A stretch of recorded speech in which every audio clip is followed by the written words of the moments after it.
Now there was a famine in the days of David for 3 years, year after year.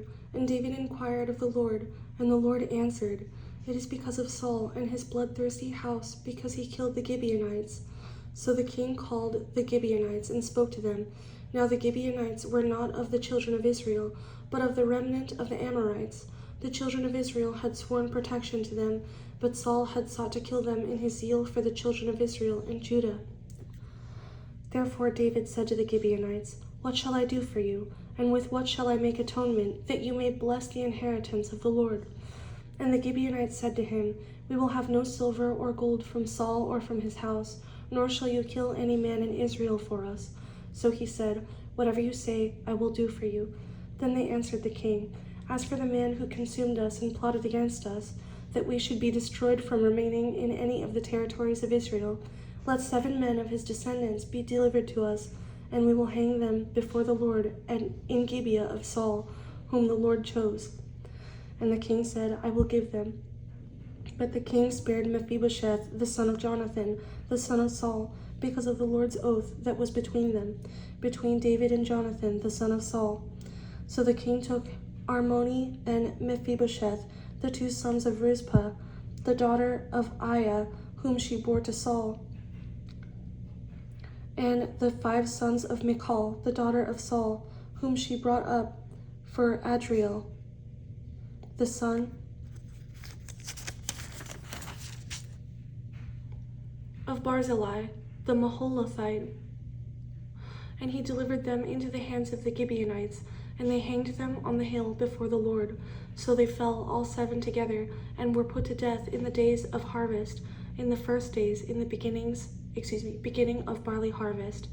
Now Rizpah, the daughter of Aiah, took sackcloth and spread it for herself on the rock from the beginning of harvest until the late rains poured on them from heaven, and she did not allow the birds of the air to rest on them by day, nor the beasts of the field by night. And David was told what Rizpah, the daughter of Aiah, the concubine of Saul, had done.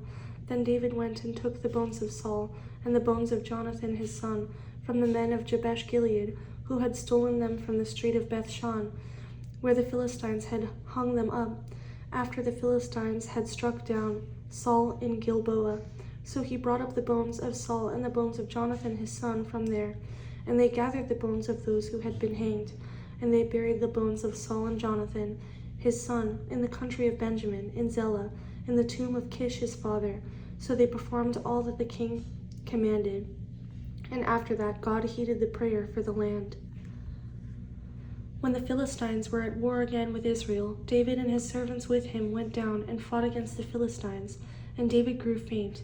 Then Ishbenob, who was one of the sons of the giant, the weight of whose bronze spear was 300 shekels, who was bearing a new sword, thought he could kill David. But Abishai the son of Zeruiah came to his aid, and struck the Philistine and killed him. Then the men of David swore to him, saying, "You shall go out no more with us to battle, lest you quench the lamp of Israel." Now it happened afterward that there was again a battle with the Philistines at Gob. Then Sibbechai the Hushathite killed Soph, who was one of the sons of the giant. Again there was war at Gob with the Philistines, where Elhanan, the son of Ja'ar-Oregim, the Bethlehemite, killed the brother of Goliath the Gittite, the shaft of whose spear was like a weaver's beam. Yet again there was war at Gath, where there was a man of great stature, who had 6 fingers on each hand and 6 toes on each foot, 24 in number, and he also was born to the giant. So when he defied Israel, Jonathan the son of Shimea, David's brother, killed him.